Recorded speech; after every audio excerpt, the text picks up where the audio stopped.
ससुर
చెప్తాం. హల్లెలూయా. దయచేసి అందరూ నేర్చుకుంటారు. దయచేసి మీరు దేవుని కృప, దేవుని కృప, ఈ భాగ్యాన్ని ఎంతమంది పోగొట్టుకున్నారు. ఈ దినాన్న ఎంతమంది హాస్పిటల్ పాలైనారు. ఈ దినం ఎంతమంది చనిపోయి ఉన్నారు. కానీ యేసయ్య నిన్ను నన్ను ప్రేమించి తన పాద సత్తులో చేర్చుకుని ఈ విధంగా ప్రార్థించటకు దేవుడిచ్చిన కృపను బట్టి దేవుడికి స్తోత్రాలు చెల్లిస్తాము. హల్లెలూయా, హల్లెలూయా. యేసయ్య నీకు వందనాలు చెప్తామండి. యేసయ్య నీకు వందనాలు, ఇచ్చినందుకు నీకు వందనాలు, నీ సన్నిధిలో నిలబెట్టినందుకు నీకు వందనాలు Yesayya. Thank you Father, thank you Lord, thank you Jesus. Hallelujah. గట్టిగా చప్పట్లు కొడి దేవుని పడతాం. గట్టిగా చప్పట్లు కొడి దేవుని పడతాం. హల్లెలూయా, హల్లెలూయా. యేసయ్య నీకు వందనాలు. Thank you Father, thank you Lord, thank you Lord. Yesayya. ప్రియ సహోదరుడా, దేవుని సన్నిధికి ఏ మనసుతో దేవుని సన్నిధికి వచ్చి ఉన్నావు, ఏ తలంపుతో దేవుని సన్నిధికి వచ్చి ఉన్నావు. Thank you father. ఒకసారి నిన్ను పరిశీలించు. ఏ వాక్యం కోసం అయితే ఎదురు చూస్తున్నావు, నీ మునుపటి పరిస్థితి నేను ఒకసారి గమనించుకో. యేసయ్యకు నువ్వు ఎక్కడ దూరం అయిపోయావో నీకు తెలుసు. నీ బ్రతుకులో ఎక్కడ నలిగిపోయి పడిపోయి ఉన్నావో నీకు తెలుసు. నీ పడిపోయిన స్థలము నీకు తెలుసు. యేసయ్యను అడుగుదాం. ప్రభువా, నేను ఎక్కడ పడిపోయానో నీకు తెలుసు నాయన. తిరిగి లేపు నాయన, నీ సన్నిధిలో నిలబెట్టు నాయన, నీ సన్నిధిలో నన్ను నిలబెట్టు నాయన. నీకు సాక్షిగానే నిలబడాలి యేసయ్య, నీకు సాక్షిగానే నిలబడాలి ప్రభువా. Thank you Father, thank you Father. Yesayya, నా ప్రార్థన విను నాయన, నా మొర ఆలకించు నాయన, నా మొర ఆలకించు. ఇరుకులో నాకు విశాలత కలుగు చేయవాడు నీవే యేసయ్య, నీకు వందనాలు. ఇరుకులో నాకు విశాలత కలుగు చేయ గొప్ప దేవా, నీకే వందనాలు ప్రభువా. నీ పాదాలు పట్టుకుని అడుగుతున్నాను యేసయ్య, నాతో మాట్లాడు ప్రభువా. తండ్రి, నా కుటుంబంతో కలుగు చేసుకోనైనా, నా కుటుంబంలో ఒకసారి కలుగు చేసుకోనైనా. అయినా ఇక్కడ ఇంత మంచి వాతావరణం ఇచ్చి ఇంత అద్భుతంగా ఆశీర్వాదకరంగా జరిగిస్తున్నాం. కానీ కొంతమంది ఇంటి దగ్గరే ఉన్నారు నాయన, అనవసరమైన ఆలోచనతో, అనవసరమైన మాటలతో ప్రభా సమయాలపన చేస్తున్నారు ప్రభా. ప్రభా సమయం వ్యర్థం చేస్తున్నారు నాయన. ప్రభా ఒకసారి వారి హృదయాల్లో మీరు కరుణించండి ప్రభా. వారి హృదయాల్లో మీరు కలుగ చేసుకోమని అడుగుతున్నాను ప్రభా. కలుగ చేసుకోమని అడుగుతున్నాను ప్రభా. నీ పాద సన్నిధికి తీసుకురామని అడుగుతున్నాను ప్రభా. నీ వాక్యము ద్వారా వాళ్ళని నలగగొట్టమని అడుగుతున్నాను ప్రభా. వారు ఎక్కడైతే పడిపోయి ఉన్నారో తిరిగి లేపమని అడుగుతున్నాను యేసయ్య, లేపమని అడుగుతున్నాను Yesayya. Thank you Father, thank you Lord. రెండు చేతులు పైకి పెడదామండి. రెండు చేతులు ఆయన పాదాలకు సాయంకాలం పూట నైవేద్యం బయటలో రెండు చేతులు పైకి పెట్టి ఆయన పాదాలు పట్టుకుని అడుగుదాం. యేసయ్య, నన్ను కరుణించు నాయన, నన్ను కరుణించు యేసయ్య, నన్ను కరుణించు నాయన. Thank you Father. నా ప్రార్థన ఆలకించు నాయన, నా మొర ఆలకించు నాయన యేసయ్య. Thank you Father. మోషే ప్రార్థింపగా మన్నాను కురిపించితివి. మోషే ప్రార్థింపగా మన్నాను కురిపించితివి. ఏ రోజు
ఒకసారి హృదయపూర్వకంగా యేసయ్య యేసయ్య నేను నమ్ముకున్నాను, నేను నమ్ముకున్నాను యేసయ్య. ప్రభా నన్ను విడిచిపోని దేవుడు యేసయ్య. ఈ లోకంలో స్నేహితులు ఇవ్వనిది, బంధువులు ఇవ్వనిది, రక్త సంబంధాలు ఇవ్వనిది ప్రభా నువ్వు నాకు ఇచ్చావు ప్రభా. నీ ప్రేమను నాకు పంచావు యేసయ్య, నీ కరుణను నాకు పంచావు యేసయ్య, నీ వాత్సల్యాన్ని నాకు పంచావు యేసయ్య. నీకు థ్యాంక్ యూ లార్డ్ ప్రభా. నేను నమ్ముకున్నాను యేసయ్య. నైనా నిన్ను పాదాలు పట్టుకుని అడుగుతున్నాను యేసయ్య, నాలో వెలుగు నింపునైనా, నా ఈ చీకటి బ్రతుకు నుంచి వెలుగు నింపునైనా, నాలో ఉన్న పాప అలవాటు నుంచి దూరం చేయనైనా, నాలో ఉన్న వ్యసనాలను దూరం చేయనైనా, నీ తట్టు తిరిగే కృపా భాగ్యం నాకు దయచేయనైనా యేసయ్య.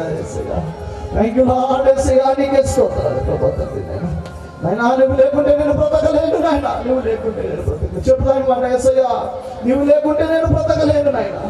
ఈ దినమున నేను సజీవ లెక్కలో ఉన్నానంటే ప్రభా కేవలం నీ కృపనైనా, కేవలం నీ కృపనైనా. మాకు తెలిసిన వారే ప్రభా, మా బంధువులేనైనా, మా స్నేహితులేనైనా భయంకరమైన వ్యాధితో చనిపోతున్నారు నాయన. కానీ నువ్వు నన్ను ప్రేమించావు యేసయ్య. యేసయ్య నువ్వు నన్ను ప్రేమించావు ప్రభా. నిన్ను నేను నమ్ముకున్నాను యేసయ్య. అయినా నన్ను కాపాడుతున్నందుకు నీకు వందనాలు ప్రభా తండ్రి. ఈ మీటింగ్లు జరగవేమో అనుకున్నాము తండ్రి. ఈ విధంగా నేను స్తుతించి ఆరాధిస్తామని మేము అనుకోలేదు నాయన.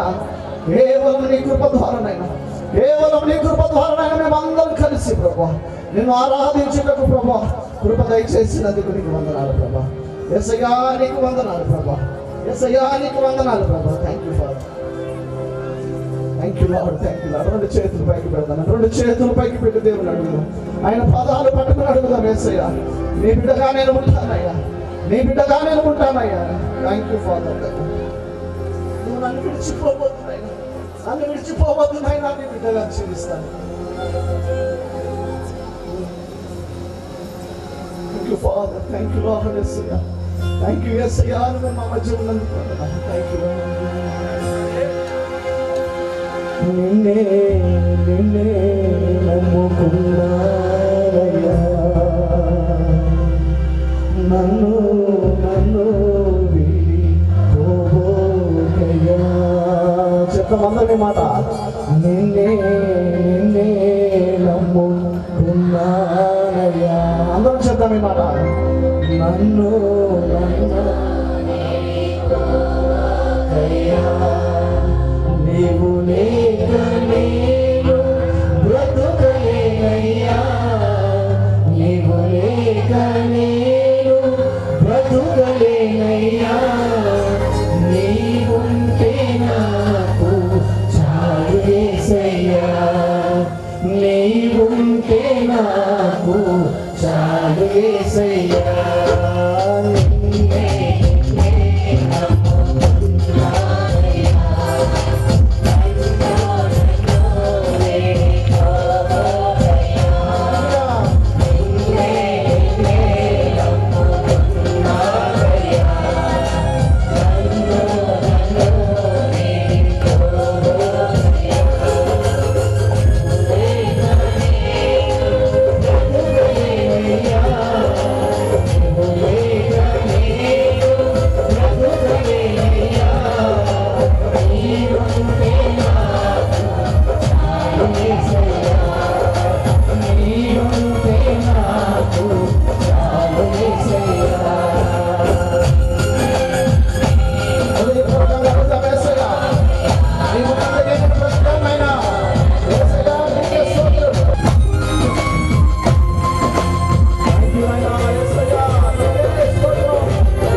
నన్ను మిక్కిలిగా ప్రేమించిన మా పరలోకపు తండ్రి, నీ పాదాలకు స్తుతులు స్తోత్రాలు చెల్లిస్తున్నాం.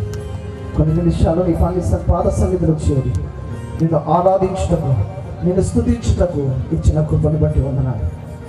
ఈ కూడి వచ్చిన బిడ్డలు, చిన్న బిడ్డల మొదలుకొని పెద్దవారి వరకు వారి హృదయాల్లో ఏది కావాలని ఆశపడి నిన్ను అడిగి ఉన్నారు, నీ పాదాలు పట్టుకుని మొరపెట్టి ఉన్నారు. నజరుడైన యేసు నామములో వారికి దయచేయమని అడుగుతున్నారు. యేసయ్య, ఏది పోగొట్టుకున్నారో ప్రభా తిరిగి అది పొందుకోవాలి ప్రభా. వారు బలహీనతలో ఎక్కడ పడిపోయారో తిరిగి నీ పాద సన్నిధిలో చేరే కృప దయచేయమని అడుగుతున్నా. కూడి వచ్చిన ప్రతి ఒక్కరిని పరిశుద్ధ శక్తితో నింపమని అడుగుతున్నాను. నీ అగ్నితో మన్నించమని అడుగుతున్నాను. యేసయ్య, నీ దీనదాసుని మా మధ్య నిలబెట్టుకుంటున్నందుకు నీకు వందనాలు ప్రభా.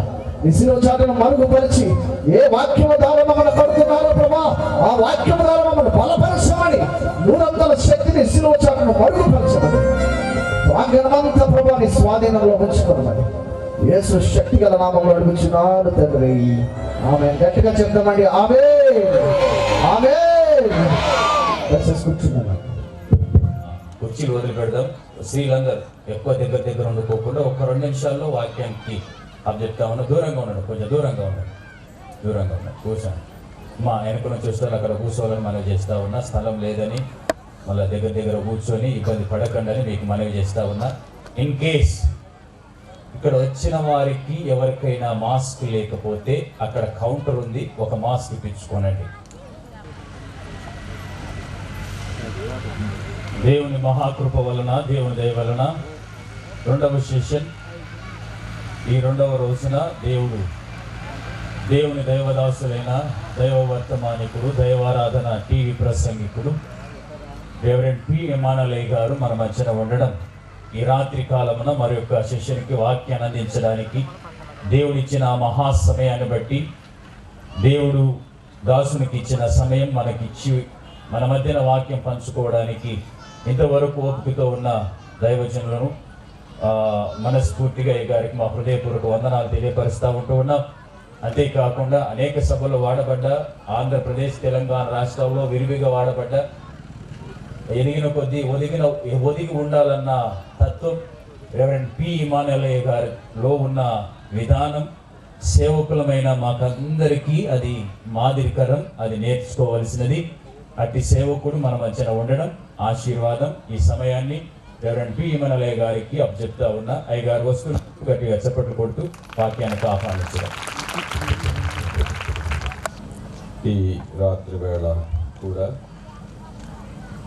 దేవుని వాక్యాన్ని వినడానికి దేవుడు అనుగ్రహించిన సదవకాశం కొరకై దేవునికి కృతజ్ఞతాస్తుతులు చెల్లిస్తూ ఉన్నాము. చేరవచ్చిన మీ అందరికీ కూడా ప్రభుపేట వందనాలు తెలియజేస్తూ ఉన్నాము.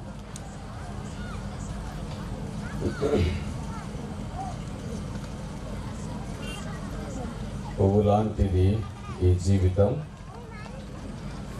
రాలిపోతుంది. గడ్డి లాంటిది జీవితం, వాడిపోతుంది అనే ఒక సువార్త పాటను పాడతాను. మీకు కూడా అది పరిచయమైన పాటే కాబట్టి మీరు కూడా నాతో కలిసి పాడవచ్చు.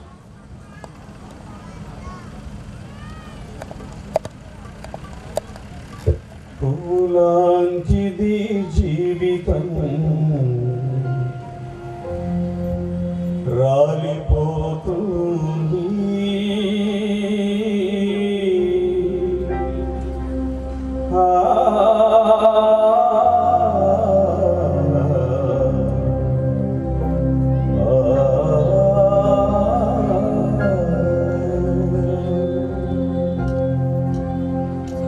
పువ్వులాంటిది జీవితం, రాలిపోతుంది. గడ్డి లాంటిది జీవితం, వాడిపోతుంది.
దైవ గ్రంథంలో నుండి కొరింథీ మొదటి పత్రిక 6వ అధ్యాయం. పౌలు కొరింథీయులకు రాసిన మొదటి పత్రిక 6వ అధ్యాయం 19-20 వచనాలను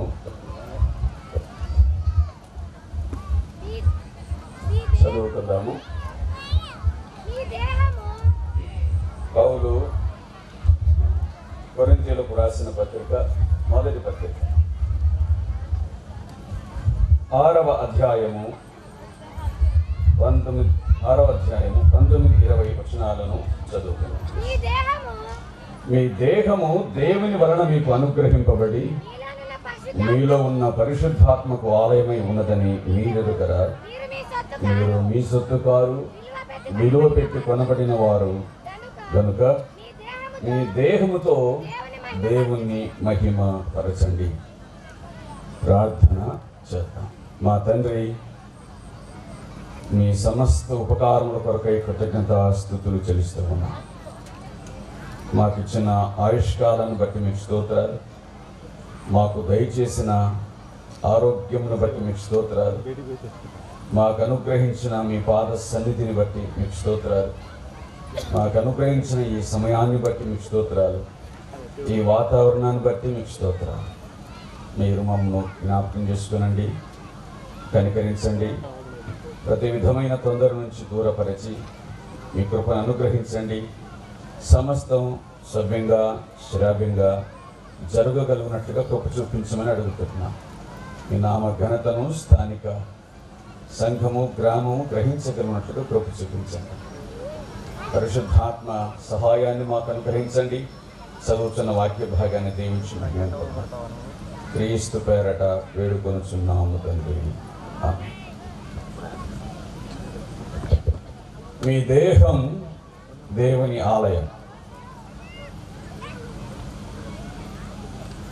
మీ దేహం దేవుని వలన మీకు అనుగ్రహించబడింది. మీ దేహంతో దేవుణ్ణి మహిమపరచండి అనే 3 మాటలు మనం చదివిన ఈ మాటల్లో కనిపిస్తూ ఉన్నాయి. మొదటిగా, మీ దేహము దేవునిది. రెండవది, మీ దేహము దేవుని ఆలయం. మూడవదిగా, మీ దేహము దేవుని మహిమ కోసం. మొదటి మాట, మీ దేహం దేవుని వలన మీకు అనుగ్రహించబడింది అనే మాటను విందాం.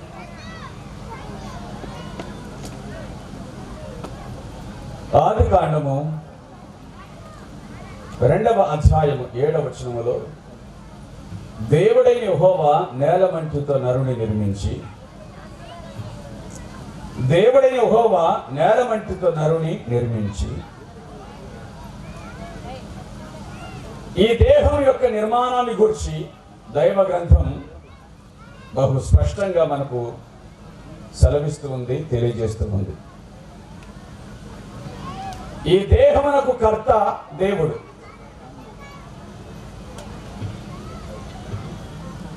ఈ దేహాన్ని మనిషి సృష్టించలేడు.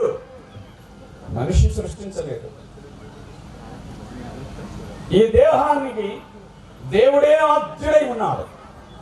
ఆయనే కర్త, ఆయనే సమస్తం. కాబట్టి ఈ దేహ నిర్మాణం ఎలాగున జరిగిందో దానిని గురించి దైవ గ్రంథం చెప్తుంది.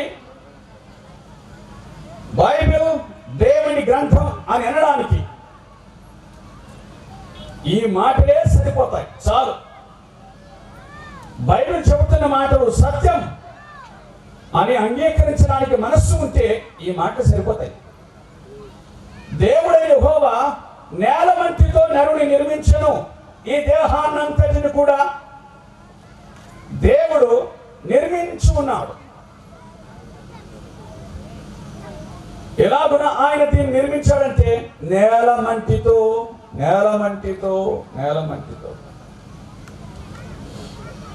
దీని ప్రారంభం నేలమన్ను,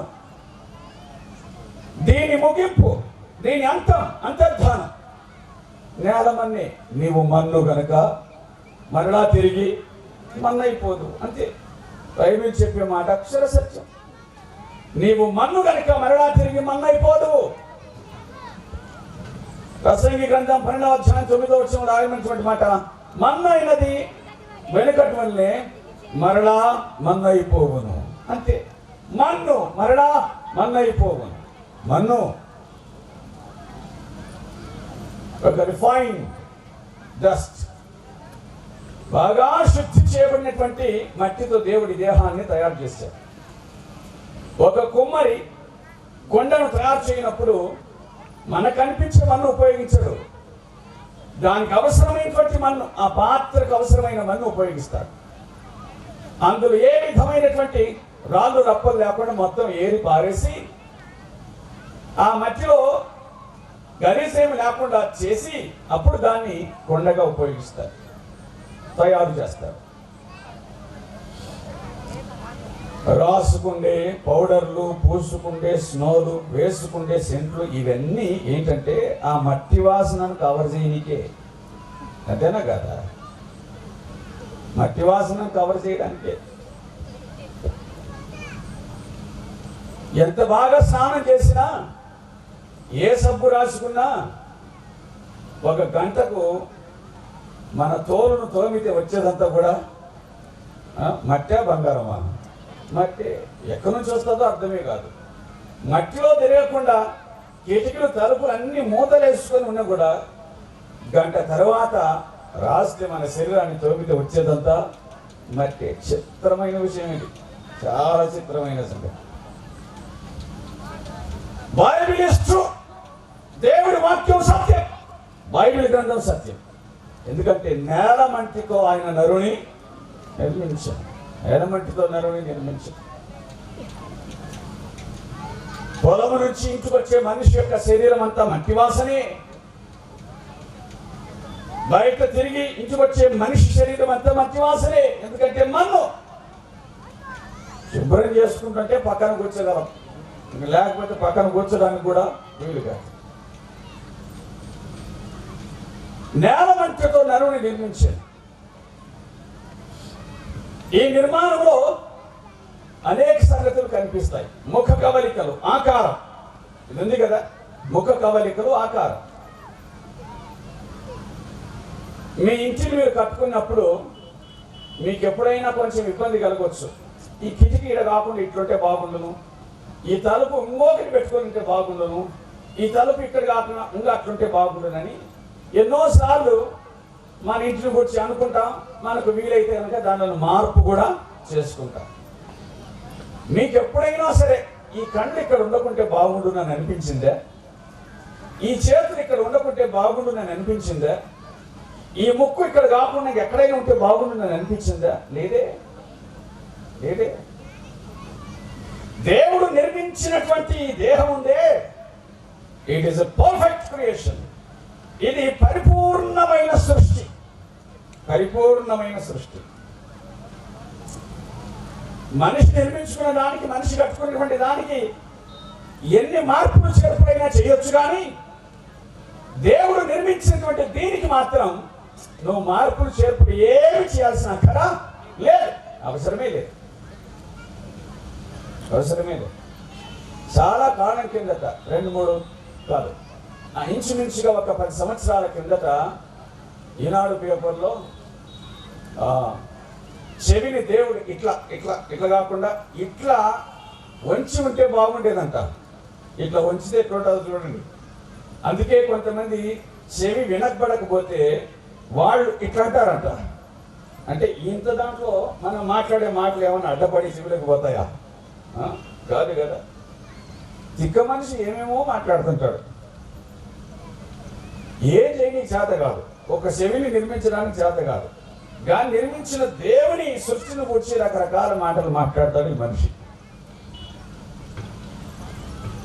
అది దేవుని ఘనత. మనకి ఎప్పుడే కానీ మన దేహం మీద అసంతృప్తి కలగదు. ఇట్లా కాకుండా అట్లుంటే బాగుండును, ఇట్లా కాకుండా అట్లుంటే బాగుండును అని ఎప్పుడే కానీ మనం అనుకోవడానికి వీలు లేదు. ఇక దేవుడు ఈ దేహాన్ని సృష్టించిన విధం చూడగా ఎంత ఆశ్చర్యం కలుగుతుందంటే, ఒక కంపెనీ ఒక కారులను తయారు చేయగలిగితే దానికి ఒక 10 మోడల్స్ కంటే మించి దొరక్కపోవచ్చు. ఒక కంపెనీ కారులను తయారు చేయగలిగితే 10 రకాలైన కార్లను తయారు చేస్తారు, అంతకంటే మించి ఉండదు. కానీ మీరు చూడండి, నేడు ప్రపంచంలో 750 కోట్ల మంది ఉన్నారంట. ఈ 750 కోట్ల మందిలో ఇంకొక మనిషి లాగా ఉండనే ఉండడు. ఒకవేళ పోలిన మనిషి ఉండొచ్చునేమో కానీ అచ్చం మొత్తం మనిషిని అచ్చం దించినట్లుగా ఇంకెవరు ఉండరు. ఉంటే ఏమవుతుందో ఇంకా నేను చెప్పాల్సిన అవసరం లేదు. ఎంత తికమక జరుగుతుందో ఒక మనిషి అట్లాగే ఉంటే. 750 కోట్ల ఆకారాలను ఎవరు సృష్టించగలరండి? ఒక్క మట్టి నుంచి దేవుడు మినహా, దేవుడు తప్ప, ఆయన శక్తి తప్ప. బాగుంది. అవును, మా ఊర్లో ఒక ఆయన నీ లెక్కనే ఉన్నాడని అంటాం, కానీ మా ఊర్లోనైనా నువ్వే కదా అని అంటామా? అన్నాం. ఎందుకంటే ఒక మనిషిని పోలిన మనిషి ఉంటాడు, కానీ అదే మనిషి లాగా 100% ఇంకొక మనిషి ఉండడు. ఇది సరికదా? ఇంకా చిత్రమైన సంగతి ఏమిటంటే, దేవుడు ఎంత గొప్పగా మనిషిని సృష్టించాడంటే, నా 7 ముద్రలాగా ఈ 750 కోట్లలో ఇంకొకటి 1000 ముద్రలు ఉండవు. నీ కంటి కనుపాపల్లాగా ఈ 750 కోట్ల మందిలో ఇంకొకటి ఉండవంట. అంటే 1500 కండ్లను దేవుడు తయారు చేస్తే, 1500 కోట్ల కండ్లను దేవుడు తయారు చేస్తే, ఎందుకంటే 750 మంది ఉన్నారన్నాం, 750 ఇంటూ 2 వేసుకుంటే 1500 కోట్ల కన్నులు. ఏ ఒక్క కన్ను కూడా ఇంకొకటి కన్నులాగా ఉండదంట. అందుకే నువ్వు బొంబాయి వదిలిపెట్టి వచ్చి ఆంధ్రలో ఉంటే, సార్ నాకు ఆధార్ కార్డు కావాలని పోయినావు అనుకో, నువ్వు అక్కడికి పోగానే నీ కంటి దగ్గరికి ఆ యంత్రాన్ని పెడితే వెనకంబడే చెప్తాను నీ ఆధార్ కార్డు పలానా చోట ఉందని. ఎందుకు? నీలాంటి కనుబొమ్మ ఇంకొకరికి ఉండదు. ఒకవేళ నువ్వు కనుక ఆ వేలుముద్ర యంత్రం మీద నీ వేలుముద్ర వేస్తే వెంటనే చూపిస్తుంది పలానా చోట ఉంది నీ కార్డు అని. మోసం చేయడానికి వీలు లేదే. అది బైబిల్ గ్రంథం దేవుని యొక్క గొప్పతనం. దేవునికి స్తోత్రం కలుగును గాక. గట్టిగా చెప్పండి. అది ఎక్కడి నుంచి సృష్టించాడు? నేల మట్టితో, ఇంకెక్కడి నుంచో కాదు. అవునా? నేల మట్టితో నరుని నిర్మించి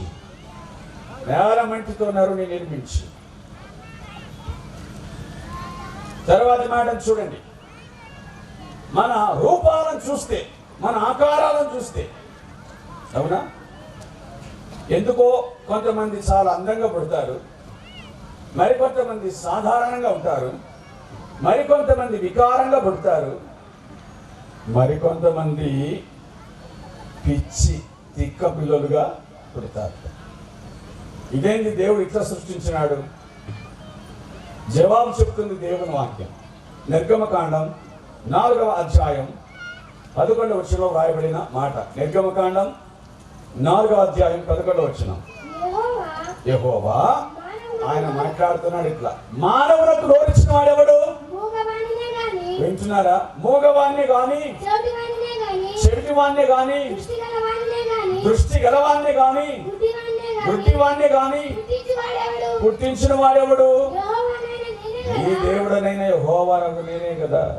అంతే. నువ్వు సకలాంగుడిగా పుట్టినా వికలాంగుడిగా పుట్టినా అది దేవుని సృష్టి. అట్లెందుకు సృష్టిస్తాడు దేవుడు? అది ఆయన ఇష్టం. అంతే.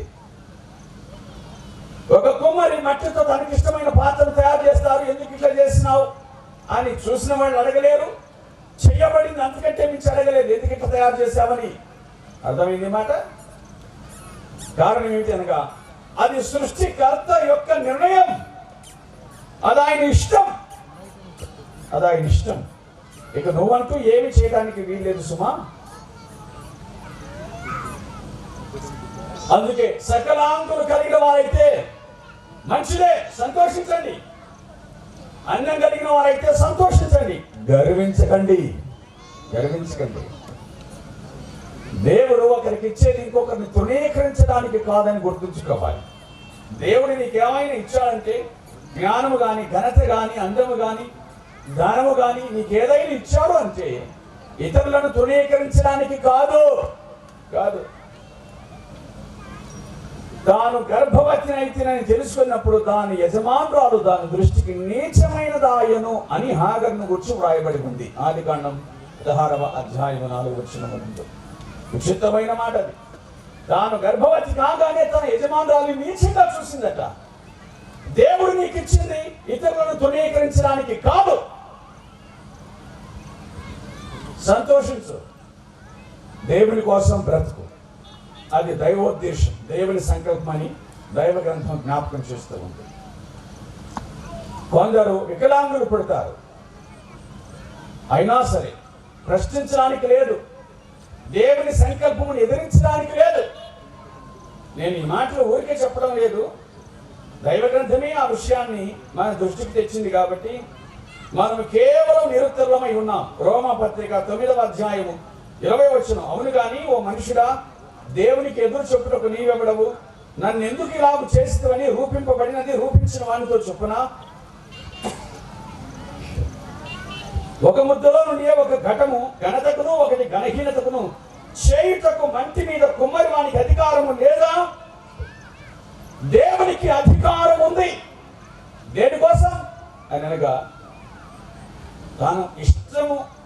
తనకి ఇష్టమైనట్లుగా మనల్ని సృష్టించడానికి దేవునికి అధికారం ఉంది. అది దేవుని వాక్యం చెప్పేటువంటి మాట. ఆయనకు అధికారం ఉంది. దేవా, నన్ను ఇలాగ చేసినందుకు నీకు స్తోత్రం, నన్ను ఇట్లు చేయడంలో నీ ఉద్దేశం ఏమిటో దాన్ని నెరవేర్చుము అని ఆయనకు అప్పగించుకుంటే చాలు. మరికొందరు మతి స్థిమితం లేని పిచ్చి పిల్లలు, అవునా, తెక్క పిల్లలు పడతారు. వాళ్ళను కూడా దేవుడే సృష్టించినాడంటే అవును, ఎందుకు మనకు తెలియదు, కానీ ఆ ఇంట్లో వాళ్ళకు బాగా తెలుసు. మనకు చూస్తే ఒకవేళ ఇబ్బంది కలగొచ్చు ఆ పిల్లలను చూస్తే, ఆ తల్లులకు మాత్రం ఆ పిల్లల మీద ఎంత ప్రేమనో, ఆ తల్లులకు ఆ పిల్లల మీద ఎంత ప్రేమనో. ఇతరులకు కొంచెం కష్టం కలగవచ్చు, చూడలేకపోవచ్చు, కానీ వాళ్ళని చూడకుండా ఆ తల్లిదండ్రులు ఉండలేరు, అంత ప్రేమ. ఇదంతా కూడా దేవుని యొక్క ఇష్టం అనే విషయాన్ని దైవ గ్రంథం మనకు జ్ఞాపకం చేస్తుంది. ప్రియులారా, దేవుడైన యెహోవా నేలమట్టితో నరుని నిర్మించి మీ దేహం దేవుని వల్ల మీకు అనుగ్రహించబడింది. ఈ దేహంలో ఉండేటువంటి ప్రాణం సంగతి ఏమిటి? ఆదికాండం 2:7 దేవుడైన యెహోవా నేలమట్టితో నరుని నిర్మించి వాని నాసికారంధ్రములలో జీవవాయువును, నాసికారంధ్రములలో, అవునా, మన ముక్కులో జీవవాయువును వదగా. ఈ ప్రాణవాయువు మనం ఎక్కడి నుంచి పీలుస్తాం? అవునా, ముక్కు నుంచే కదా. బైబిల్ చెప్పిన మాట అక్షర సత్యం. ఏం సార్, నేను ముక్కు మూసుకొని కూడా నోటితో పీల్చగలను అని అనొచ్చు, అవునా, అనొచ్చు, నిజమే. అది కూడా దేవుడు కల్పించిన వెసులుబాటు. ఎందుకు? ఎప్పుడైనా పరిచయం పట్టిందనుకో, అవునా, అప్పుడు నోటితో పీల్చే అవకాశం లేకపోతే అల్లాడతాం. అట్లా కాకుండా ఎప్పుడైనా ఏమైనా ముక్కు ఆపరేషన్ జరిగింది అనుకో, అప్పుడు నోటితో పీల్చే అవకాశం లేకపోతే నీ ఇంటే సంగతి. ఎంత దయగలిగిన దేవుడు, ఎన్ని ఏర్పాట్లు చేసి పెట్టినాడు మన శరీరంలో. నిజం. వారి నాసికారంధ్రంలో జీవవాయువును వదగా. జీవవాయువు, ప్రాణవాయువు, జీవవాయువును వదగా. ఈడరా, తన చేతులతో మన దేహాన్ని సృష్టించిన వాడు తన నోటితో ఊపిరిని మన దేహంలోనికి పంపించిన వాడు. జీవవాయువు.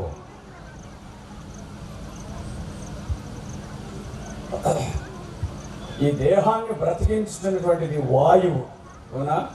వాయువు. ఈ మధ్యకాలంలో ఆసుపత్రిలో చాలా మంది వాయువు లేక చచ్చిపోతున్నారు, ప్రాణవాయువు లేక చనిపోతున్నారు. ఈ 2-3 రోజులుగా ఇవే కదా వార్తలు. బొంబాయిలో ప్రాణవాయువు లేక, ఆక్సిజన్ సిలిండర్లు లేక 24 మంది చనిపోయినారు. ప్రాణవాయువు. విన్నారా? దాన్ని తయారు చేయడానికి ఎంత ఖర్చు అవుతుందో ఇప్పుడు దాన్ని దేవుడు ఉచితంగా మనకు అనుగ్రహించినాడు. ప్రియులరా, దేహం దేవుడిది, దాన్ని కదిలించేటువంటి ప్రాణం దేవుడిది. దేవుడు ప్రాణమును అనుగ్రహించి ఉన్నాడు. ప్రాణమును, జీవ వాయువు, ప్రాణమును పోశాడు ఈ దేహంలోనికి దేవుడు. అందుకే మనం కదులుతున్నాం. ఆయన జన్మించిన తర్వాత బతుకు అని అంటాడు, అంతే బతుకుతాం మనం. జీవవాయువును, ప్రాణాన్ని మనకు పోశాడు ఆయన. ప్రాణం యొక్క విలువ ఎంతో మనకు బాగా తెలుసు. ఏమిటి ఆ విలువ అంటే, మన నాయన కట్టించిన ఇళ్ళైనా సరే 50 లక్షలైనా, కోటి రూపాయలైనా, ఆయన చచ్చిపోతే వెనకంబడి ఒక టెంట్ వేసి బయట పెడతాం. ఎందుకు? నాయన అంటే ఇష్టం కాదు, నాయన చచ్చిపోయినాడు కాబట్టి. చనిపోయిన వాడు ఇంట్లో ఉండడానికి వీల్లేదు కాబట్టి తీసుకొచ్చి బయట పెడతాం. 1-2 రోజులైన తర్వాత ఇంటి ముందర ఉండడానికి కూడా వీల్లేదు కాబట్టి తీసుకుపోయి మనం సమాధుల్లో ఉంచుతాం. ప్రాణం, ఒక మనిషికి విలువను కలిగించేది ప్రాణం. ప్రాణమే కనుక లేకపోతే ఆ వ్యక్తి సజీవుడు కాదు, ఉపయోగి కానే కాదు. ప్రాణం లేకపోతే అంతే. ప్రాణానికి ఉన్న విలువ ఇంత చెప్పడానికి లేదు. ప్రాణం పోయిన తర్వాత ఎంత విలువ ఉందంటే, నా చిన్నతనంలో మానవుని విలువ అని కరపత్రికను వంచేవాళ్ళు, అది తీసుకొని చదివితే మానవుని విలువ ₹6.40 అంట. అప్పుడు చెప్పిన మాట ₹6.40 అంట మానవుని విలువ. ఎందుకంటే ఈ మట్టిలో ఉండేటివన్నీ కూడా ఈ మనుషులు ఉంటాయి కాబట్టి, చచ్చిపోయాక ఆ మట్టిలో ఉండే భాస్వరం మన శరీరంలో ఉన్నటువంటి భాస్వరాన్ని తీస్తే అదేదో 3-4 అగ్గిపుల్లలు తయారవుతాయంట. అట్లా లెక్కలు కట్టి మానవుని దేహం యొక్క విలువ చచ్చిపోయాక కేవలం ₹6.40 అని అన్నారు. ప్రాణం ఉంటే మనిషి విలువ ఎంత, ప్రాణం లేకపోతే మనిషి విలువ ఎంత?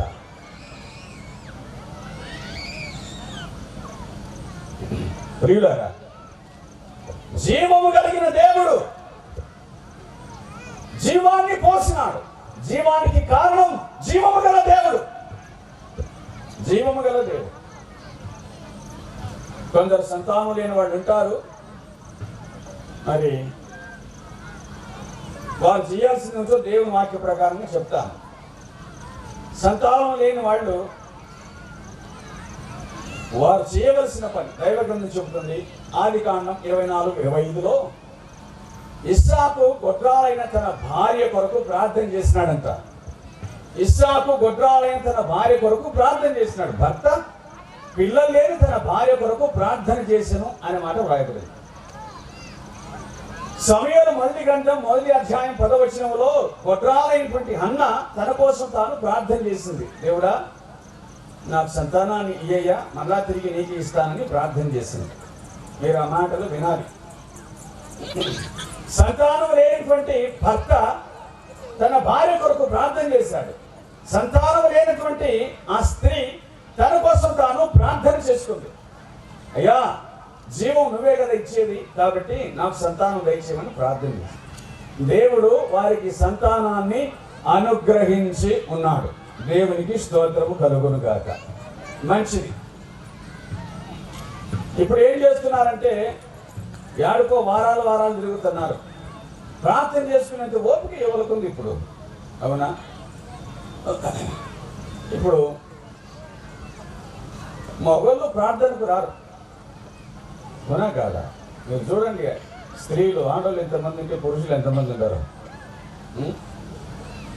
మగళ్ళు ప్రార్థనకు రారు, ఎందుకంటే వాళ్ళు మగళ్ళు కాబట్టి.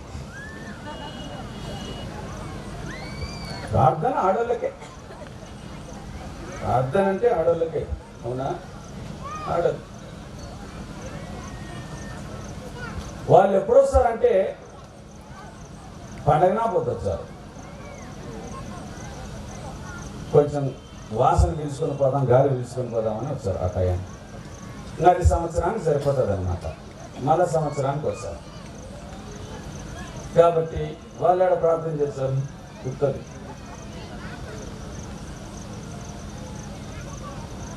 వారాలు తిరిగాకరి దేవుని కాడ ఏడ్సరి, ఆయన్ని గట్టిగా అడగరి. సరైన స్థలం అదే, దేవుడు మిమ్మల్ని కరుణించే స్థలం అదే. టీవీలో కనిపించే నంబర్ల కల్లా ఫోన్ చేయాకరి, దండగ మారిన పని అది. మీ మట్టుకు మీరు ప్రార్థన చేసుకోండి, అదే ఉత్తమమైంది. దేవుని వాక్యం చెప్పేది కూడా అదే. మీకోసం మా వాళ్ళు 24 గంటలు నిద్రపోకుండా ప్రార్థన చేస్తున్నారని వాళ్ళు చెప్తుంటారు, అదల్లా ఒట్టి మాటలు. నిద్రపోకుండా ఎవరు బతుకుతారు? 24 గంటలు ఎవరు చేస్తారు ప్రార్థన? గనుక నీ భక్తి నీదే, నీ భక్తి నీదే, నీ భక్తి నీదే. నేను ఇంకొక మాట చెప్తా. మా అయ్యగారు ప్రార్థన చేసింటే, మా పాస్టర్ గారు ప్రార్థన చేసింటే మా కోసం మాకు సంతానం పుట్టింది, అయ్యగారు ప్రార్థన చేసింటే మాకు కడుపునొప్పి పోయింది, మా అయ్యగారు మాకు ఏమో చేసింటే మేము బాగుపడినాము. ఇట్లా ఎన్నిసార్లు అయ్యగారి మీద ఆధారపడతావు? ఒకవేళ ఆ అయ్య పుట్టుకుమని సచ్చే నీకెవరు దిక్కు? ఇంకొక అయ్యను చూసుకోవాలి కదా నువ్వు. కాబట్టి అట్ట కాదు, ధైర్యంతో చెప్పాలి. ఏమని ధైర్యం అంటే, నేను దేవుని సన్నిధిలో ఏడవగా దేవుడు నన్ను కరుణించినాడు, ఆ స్త్రీని నేనే అని అన్నా చెప్పింది. ఇదిగో ఈ బాబుని దేవుడు నాకు అనుగ్రహించాడు, వీడు యెహోవాకు ప్రతిష్ఠితుడు అనే మాట అని చెప్పింది.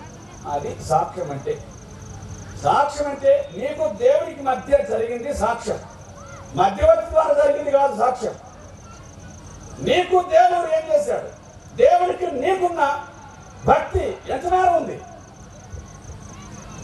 నాకు ఆయన ప్రార్థన చేశా, ఈయన ప్రార్థన చేశా, నువ్వేం చేయాల్సిన పని లేదని వాళ్ళు కూడా మిమ్మల్ని ప్రార్థనా సోమరులుగా తయారు చేస్తున్నారు. ప్రార్థనా సోమరులు మీరు చేసుకోకరమ్మా, మీరు ఇంటాడా దేవుడు. మాకు చెప్పని మేము ఉంటాం కదా, ఇక మాకు చెప్పని మేము చేస్తాం ప్రార్థన మీ తరపున అని మేము చేస్తుంటే ఆయన అంటాడు, ఒరా నీకా పిల్లలేంది వాళ్ళకా అని ఆయన అడుగుతాడు. వాళ్ళకేసామంటే వాళ్ళని అడిగినీరా, నీకెందుకు ఈ బాధ అంటాడు ఆయన. మీరేమో మాకు చెప్తారు, ఆయన ఏమంటాడు, వాళ్ళని అడగనిలే అంటాడు. కాబట్టి ముందు మీరు అడగలి, తర్వాత మమ్మల్ని అడగమని చెప్పాలి. అట్లా అందరం కలిస్తే ఆయన కూడా వింటారు. మీరు చేసేదిలా మీరే చేయరు సార్, మీరే చేయరు సార్. ఇంకొక ఆమె ఇట్లా అనేది, సార్ నా కోసం ఉపవాసం ఉండి ప్రార్థన చేయండి. అంతేలే, మేము ఉపవాసం ఉండి చచ్చిపోతాం, నువ్వు బిర్యానీని బతుకు.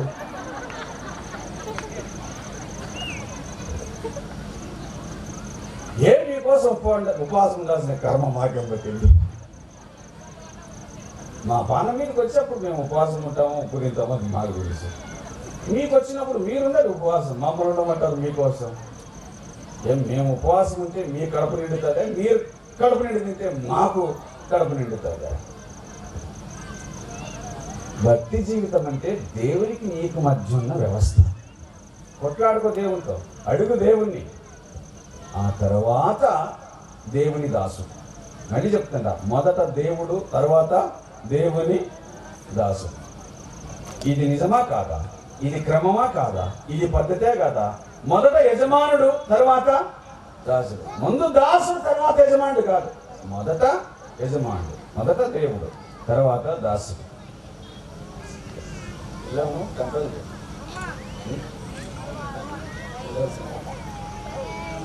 మంచిది.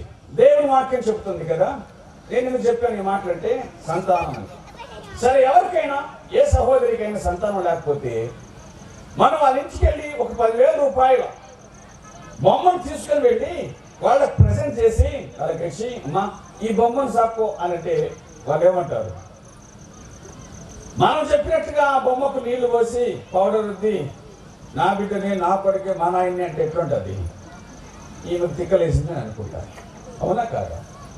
ప్రాణం ప్రాణమే. నువ్వు బొమ్మను మాయమ్మ మా నాయన నాకు, కుక్క పిల్లను పిల్లి పిల్లను చాకొని మా నాయన మాయమ్మను ఇతరులు దాన్ని సహించుకుంటారు కొంచెం. కానీ ప్రాణం లేని దానిని కనుక ముద్దాడితే నీకు తిక్కలేసిందని అర్థం. అది ప్రాణానికి ఉన్న విలువ అని చెప్పడం నా ఉద్దేశం. ప్రాణానికి ఉన్న విలువ ఏమిటంటే అమూల్యమైనటువంటిది, ఇంత అంత అని కాదు. దేవుడు దేహాన్ని అనుగ్రహించడమే కాదు, దానికి ప్రాణాన్ని పోశాడు. ప్రాణానికి కర్త అమీబా కాదు, ప్రాణానికి కర్త పురుగు కాదు, ప్రాణానికి కర్త ప్రాణమే, జీవానికి కర్త జీవమే. దేవుడు మనకు జీవాన్ని అనుగ్రహించినాడంటే అది జీవము గల దేవుని ద్వారా మాత్రమే సాధ్యమైంది అనే సంగతిని గుర్తుంచుకుందాం. ఎందుకంటే జీవం ద్వారానే ఉత్పత్తి అవుతుంది. జీవము కలిగిన దేవుడు కనికరించి మన శరీరాన్ని తయారు చేసి మనలోనికి జీవవాయువును ఉది ప్రాణాన్ని పోశాడు ఆయన. ప్రియులారా, అందుకే ఈ మాట గుర్తుంచుకోవాలి. ఈ గ్రామం ఈ సంగతిని గ్రహించును గాక. వినుచున్న ఈ ప్రజలందరూ ఈ మాటలు ఎంత దూరం అయితే వెళ్తున్నాయి, ప్రజలందరూ ఈ మాటలను గ్రహించును గాక. అదేమిటంటే జీవము కలిగిన నీకు జీవము కలిగిన దేవుడే కావాలి. జీవము కలిగిన నీకు జీవము కలిగిన దేవుడే కావాలి. నువ్వు గనిన వారు నిన్ను గనిన వాళ్ళు చచ్చిపోతే పాతి పెడతావే పనికిరారని. జీవము లేని వారు పాతి పెట్టడానికి పనికొస్తే జీవము లేని వారు ఆరాధించబడడానికి పనికొస్తారా? ఆరాధించడానికి పనికొస్తారా? సరే,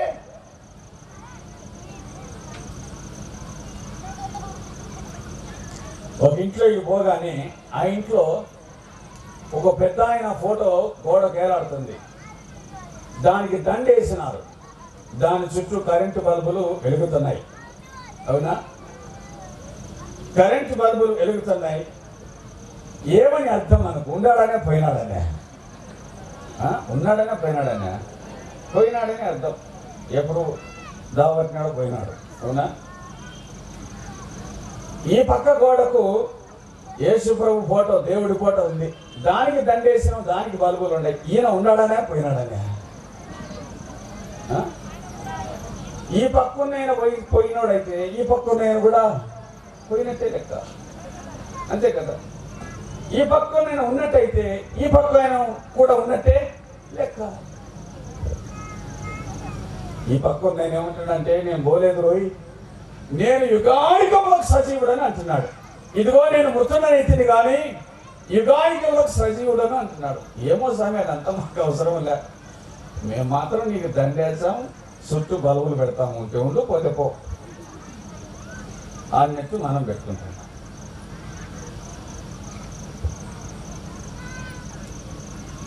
జీవము కలిగిన నీకు జీవము కలిగిన దేవుడు కావాలి.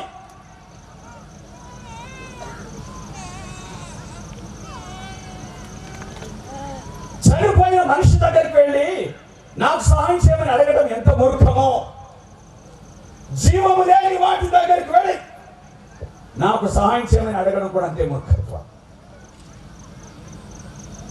ఎందుకంటే మళ్ళీ ఇదే ప్రిన్సిపల్, ఇదే సూత్రం, జీవము కలిగిన నీకు జీవము కలిగిన దేవుడే కావాలి. జీవము కలిగిన నీకు జీవము గల దేవుడే కావాలి. ఎందుకంటే నీ జీవమునకు ఆధారం, నీ జీవమునకు ప్రాణం దేవుడు. అందుకే నువ్వు ప్రార్థించు ఉండగా వినగలిగిన దేవుడు నీకు కావాలి. నువ్వు ప్రార్థించుండగా వినగలిగిన దేవుడు నీకు కావాలి. నువ్వు ఆరాధించుండగా ఆస్వాదించగలిగిన దేవుడు నీకు కావాలి.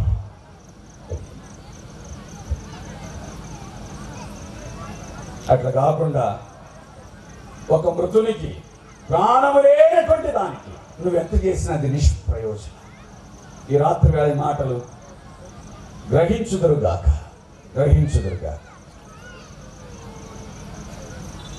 ప్రభు అయిన యేసుక్రీస్తుని గురించి